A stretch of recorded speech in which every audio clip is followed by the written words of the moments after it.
दोस्तों, अगर आप और अच्छी नींद चाहते हैं तो हमारी प्यारी सी ऐप नींद को इंस्टॉल करें। इस ऐप पर आपको एक्सक्लूसिव स्लीप स्टोरीज़ मिलेंगी और आप बिना यूट्यूब प्रीमियम के भी इन स्टोरीज़ को बैकग्राउंड में सुन सकेंगे। इंस्टॉल करने के लिए आप हमारी वेबसाइट नींद.ऐप पर ज़रूर आइए और अच्छी कहानियाँ, स्लीप म्यूज़िक, कुछ टिप्स सुनने के लिए इस चैनल को सब्सक्राइब कीजिए।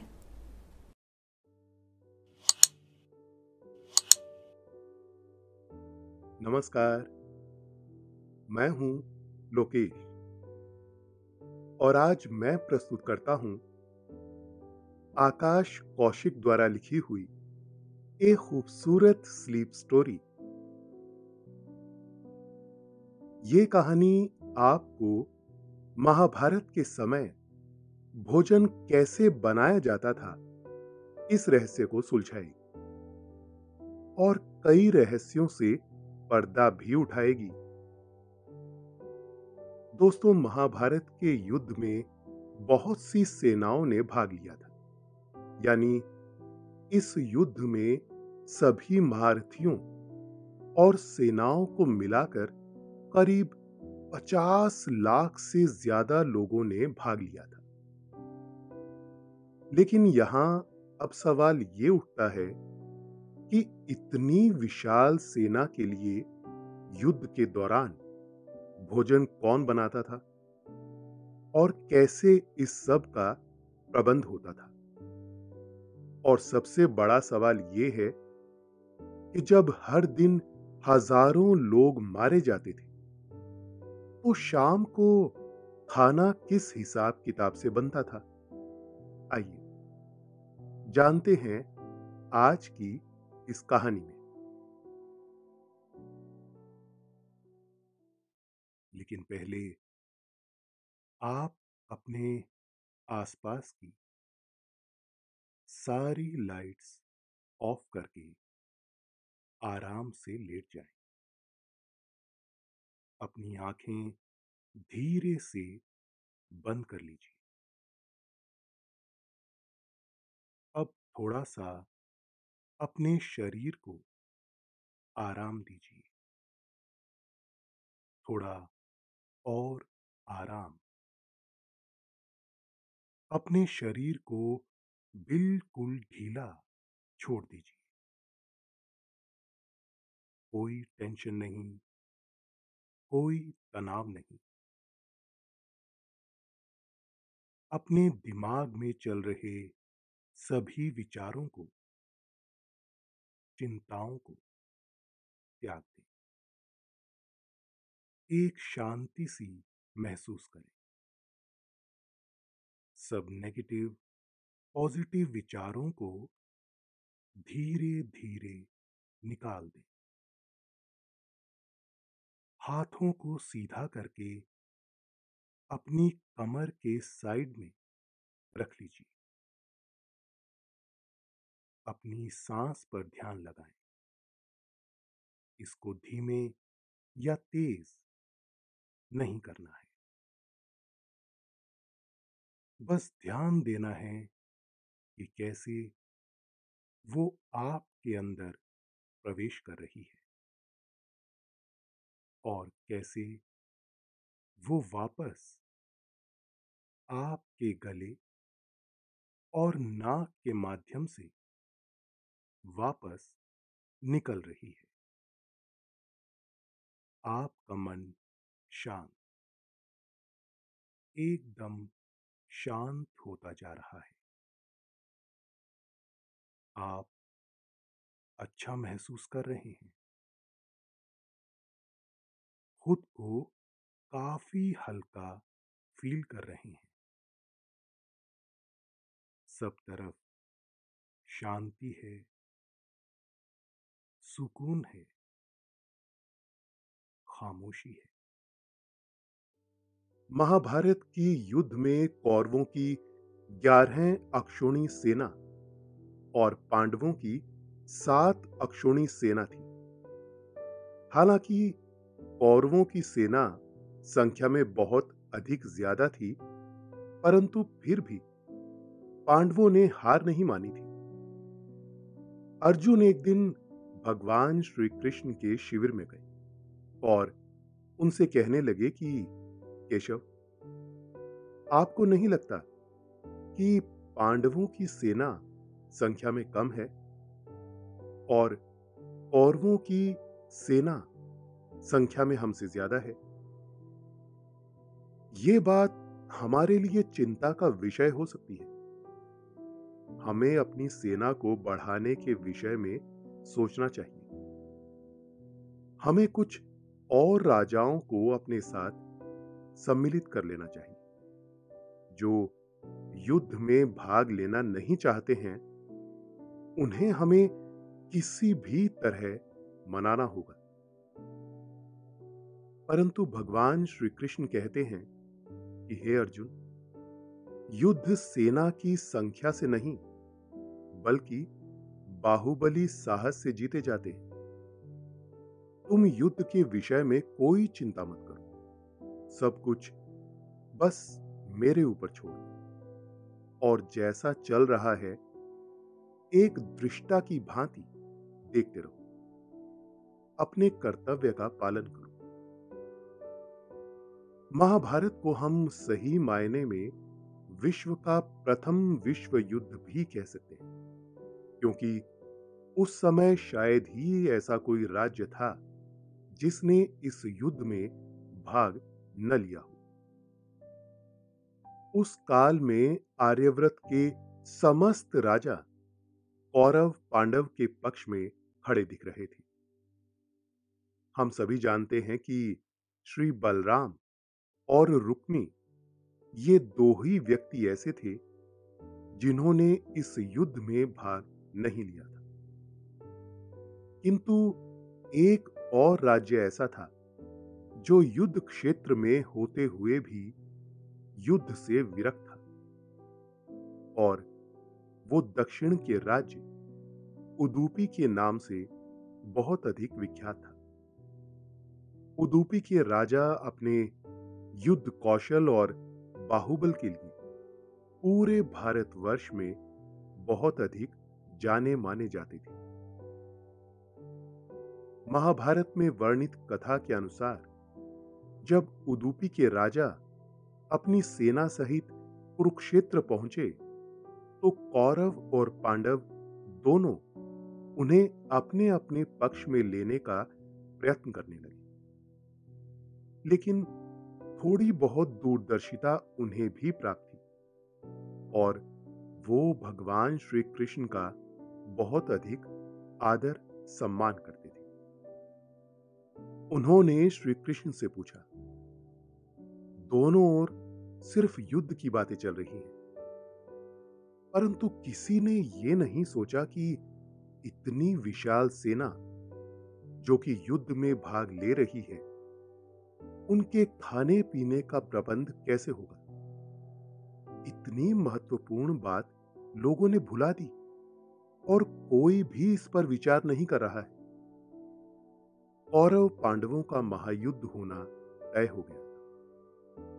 तब दोनों पक्षों ने भारत के सभी छोटे बड़े राजाओं को खत लिखकर उन्हें अपने पक्ष में आने का और अपनी तरफ से लड़ने का आमंत्रण दिया था।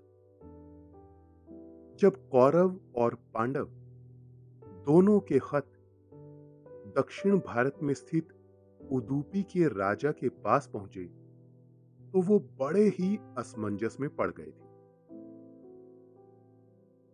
उदुपी के राजा भगवान श्री कृष्ण के भक्त थे। भारत के किसी भी राजा का महाभारत के युद्ध से अलग रहना राजनीतिक दृष्टिकोण से लगभग असंभव था। तो फिर उदुपी के राजा ने अपनी सेना ली और वो कुरुक्षेत्र की ओर चल पड़े। लेकिन किसके साथ जाएं, यह सवाल उनके मन को बड़ा सता रहा था। वैसे वो तो एक बड़े शांति प्रिय राजा थे, लड़ने की उनकी इच्छा नहीं थी। वैसे भी कौरव के साथ जाएं या फिर पांडवों के साथ, इस सवाल का जवाब उस वक्त इतना सरल भी नहीं था।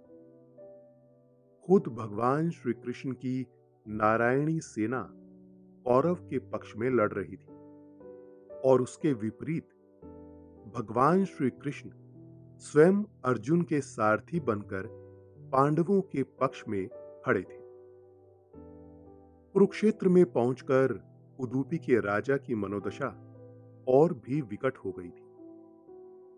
कौरव और पांडव दोनों के पक्ष उन्हें अपनी तरफ बुलाने के लिए कई तरह के प्रलोभन दे रहे थे।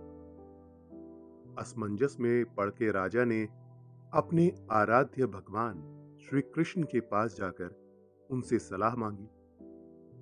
तब भगवान श्री कृष्ण ने उनकी मनोदशा को पहचान लिया और वो जान गए कि शांति प्रिय राजा को लड़ने की इच्छा नहीं है।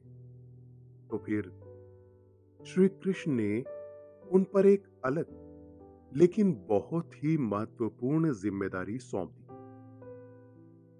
दोनों तरफ से लड़ने वाले कौरव पांडवों की लाखों की विशाल सेना को भोजन देने की जिम्मेदारी। उदूपी के राजा ने कृष्ण का यह आदेश सहर्ष स्वीकार कर लिया। तो फिर उदूपी के राजा की सेना ने पंडाल लगाए और लाखों की तादाद में रहे सैनिकों को खाना खिलाने के लिए उदूपी की सेना जुड़ गई। इस महाभारत के युद्ध में लड़ने वाले लाखों की तादाद में रहे सैनिकों की रोजाना दोनों वक्त के भोजन की व्यवस्था करना कोई आसान काम बिल्कुल भी नहीं था। लेकिन रात और दिन मेहनत कर इस जिम्मेदारी को बहुत ही अच्छी तरह से निभाया गया। हर एक सैनिक को बिल्कुल साफ सुथरा, स्वादिष्ट और पौष्टिक भोजन मिले, इस बात का पूरा ख्याल रखा गया था। और आश्चर्य की बात तो यह थी कि उदूपी के राजा ने भोजन की कुछ ऐसी व्यवस्था रखी थी कि उनके द्वारा बनाया हुआ खाना ना तो कभी कम पड़ा था और ना कभी अधिक मात्रा में था। भोजन की बिल्कुल ही बर्बादी नहीं हुई थी। किसी भी सैनिक को कभी भूखा नहीं रहना पड़ा था और ना ही कभी ज्यादा खाना होने की वजह से खाद्य पदार्थों को फेंकना पड़ा था।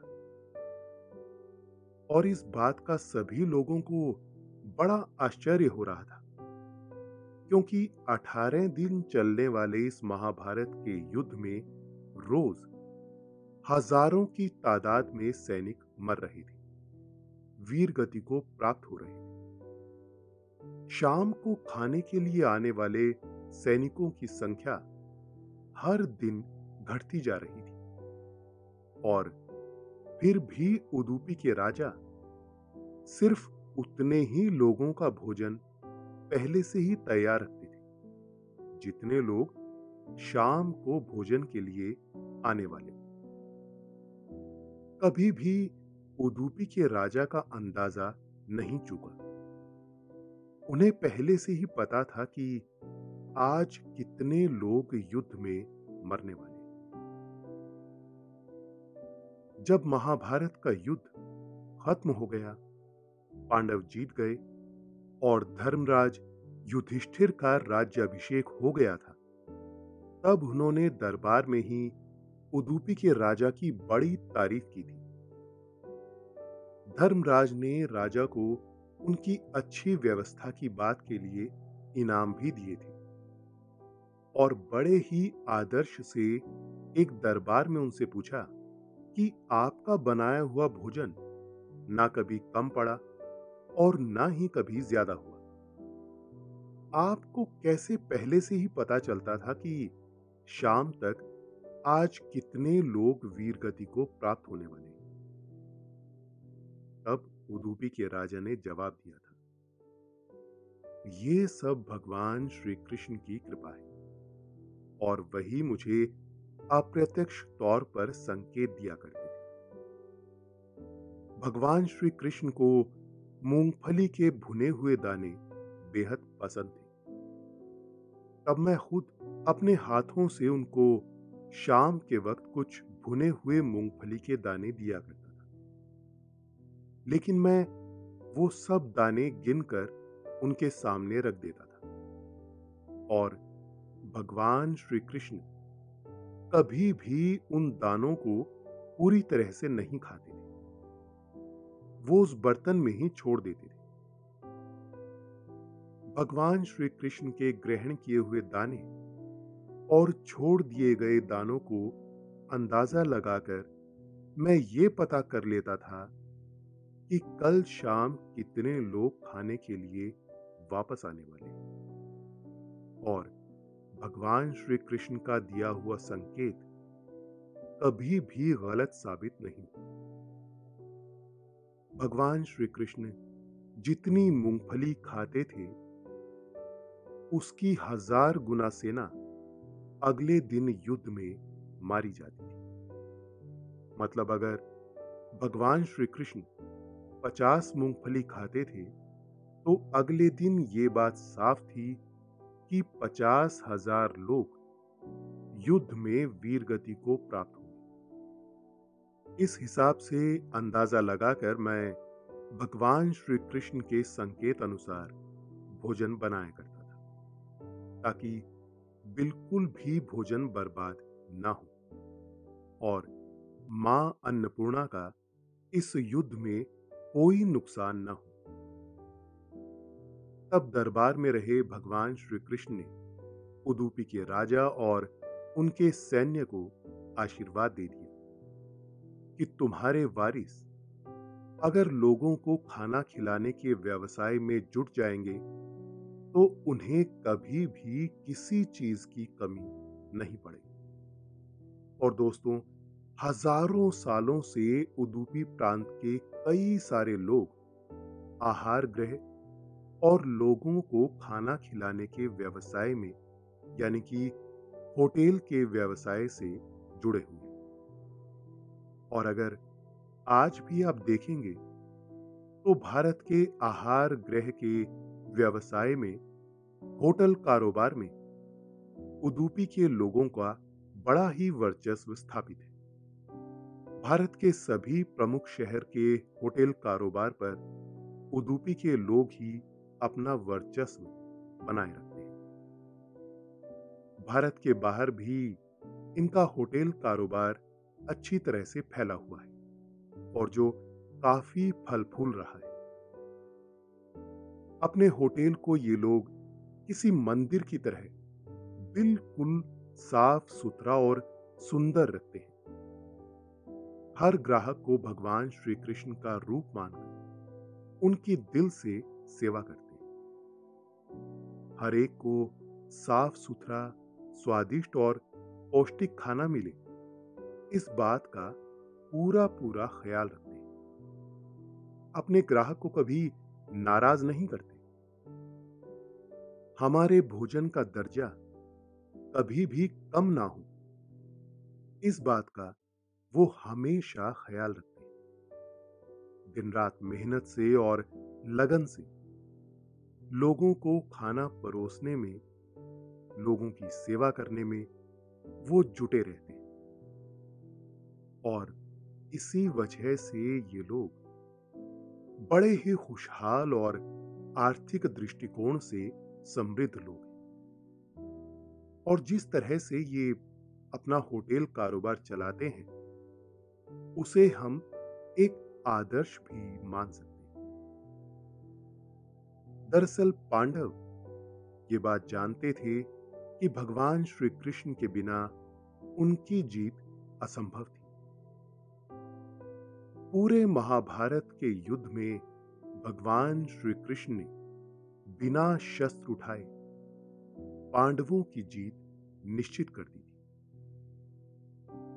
यही कारण था कि दुर्योधन जब भगवान श्री कृष्ण से उनकी सेना मांगने गया था तो भूलवश वो श्री कृष्ण की जगह उनकी सेना मांग बैठे और वहां पहले से आए अर्जुन ने श्री कृष्ण से उनको ही मांग लिया। हालांकि इस बात पर दुर्योधन बहुत अधिक प्रसन्न थे कि इतनी बड़ी नारायणी सेना, जिसका हर एक योद्धा 10,000 महारथियों की तरह युद्ध लड़ता है, अगर उसके पक्ष में आ गई है तो कौरवों की तो जीत बिल्कुल निश्चित है। परंतु ये उसका भ्रम था, क्योंकि अर्जुन ये बात जानता था कि श्री कृष्ण का सामर्थ्य क्या है। उनकी नारायणी सेना से भी बहुत अधिक सामर्थ्य है श्री कृष्ण का। श्री कृष्ण अकेले ही जिस ओर से युद्ध करेंगे या जिस पक्ष का साथ देंगे, उस ओर की जीत निश्चित कर देंगे। परंतु श्री कृष्ण ने इस युद्ध में अर्जुन को वचन दिया कि वो शस्त्र नहीं उठाएंगे, केवल अपनी बुद्धि की सहायता से ही पांडवों की सहायता करेंगे, उनका मार्गदर्शन करेंगे और उनकी जीत निश्चित कर देंगे। अर्जुन को श्री कृष्ण पर पूरा भरोसा था, इसलिए उन्होंने श्री कृष्ण के कहे अनुसार गीता का ज्ञान प्राप्त करके महाभारत का युद्ध लड़ा और पांडवों को जीत दिलाई। उदुपी के राजा भी भरे दरबार में भगवान श्री कृष्ण को ही इतनी सुंदर भोजन व्यवस्था का श्रेय देते हैं और कहते हैं कि भगवान श्री कृष्ण के संकेत के बिना भोजन बनाना असंभव था, क्योंकि अगर ऐसा ना होता तो बहुत अधिक मात्रा में रोजाना भोजन बर्बाद होता, जिसके कारण मां अन्नपूर्णा का बहुत अधिक अपमान होता और वो क्रोध में आकर पांडवों को श्राप दे देती, जिससे पांडवों का जीतना लगभग असंभव हो जाता। दोस्तों, अब से आप आपकी मनचाही दादी और नानी की कहानियों से प्यारी नींद की कहानियां सिर्फ और सिर्फ नींद ऐप पर ही सुन पाएंगे। तो इसी तरह हमारे साथ कहानियों के जरिए जुड़े रहने के लिए आपकी अपनी नींद ऐप इंस्टॉल करें। इसीलिए भगवान श्री कृष्ण ने उदुपी के राजा की सहायता से उस विपदा को, उस समस्या को टाल दिया और मां अन्नपूर्णा को प्रसन्न किया, उनका आशीर्वाद प्राप्त किया और ऐसी व्यवस्था बनाई कि भोजन का एक दाना भी पूरे महाभारत युद्ध के दौरान बर्बाद नहीं हुआ। सच है, भगवान श्री कृष्ण की महिमा, उनकी अपार बुद्धि का प्रताप कोई नहीं समझ सकता। इसीलिए वो सभी 10 अवतारों में संपूर्ण अवतार कहे जाते हैं, जिन्होंने अपनी बुद्धि और शक्ति की सहायता से महाभारत का युद्ध जिताकर पांडवों के द्वारा समूची पृथ्वी को एक छत्र तले लाकर खड़ा कर दिया और राजसु यज्ञ करवाकर पूरी धरती को असुरों से विहीन कर दिया तथा धर्म की पुनः स्थापना की। भगवान श्री कृष्ण ने स्वयं युद्ध में हस्तक्षेप किए बिना पांडवों की सहायता से पहले पूरे भारत और फिर पूरी पृथ्वी को एक छत्र कर दिया था। उस समय संपूर्ण पृथ्वी धर्म के सागर में डूब गई थी। चारों ओर खुशहाली थी, शांति थी। लोग धर्म का आचरण करते थे, अपने घरों में शास्त्र आदि का पाठ करते थे, बच्चे बड़ों का आदर करते थे और बड़े बूढ़े अपने धर्म में बड़े ही अड़िग थे। महाभारत युद्ध के बाद पांडवों ने कई वर्षों तक धर्म का शासन किया और उसके बाद भगवान श्री कृष्ण के कहे अनुसार अपना सारा राजपाट अपने पौत्र परीक्षित को दे दिया, जो अर्जुन के पुत्र अभिमन्यु की संतान थे। परीक्षित भी धर्म में प्रवीण थे। उन्होंने शास्त्र आदि का ज्ञान बहुत अच्छे ढंग से प्राप्त किया था, इसलिए उनके होते पाप कभी भी उनके राज्य में प्रवेश नहीं कर सकता था। इसके पश्चात पांडव अपनी वृद्धावस्था में हिमालय के मार्ग से होते हुए स्वर्ग के रास्ते चले गए।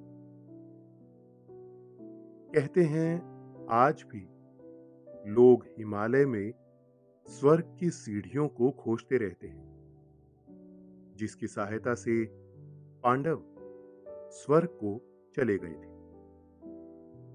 हम तो बस इतना ही कह सकते हैं कि पांडवों ने अपने पीछे बहुत सी ऐसी धरोहर छोड़ी जो आज भी लोगों को प्रेरित कर रही है। अपने मार्ग में उन्होंने कई ऐसे मंदिरों के निर्माण करवाए जो आज भी लोगों को जोड़ कर रखते हैं और लोगों को सही मार्ग पर चलने की प्रेरणा देते हैं। तो दोस्तों, ये थी आज की कहानी, महाभारत का भोजन। आशा है आपको आज की ये कहानी अच्छी लगी हो। आपने ये कहानी सुनी, आपको अच्छा लग रहा है और समय हो गया है आपके सोने का। अब आप धीरे धीरे नींद की ओर बढ़ते जा रहे हैं और नींद आपको अपने आगोश में समाती जा रही है, समाती जा रही है। शुभ रात्रि।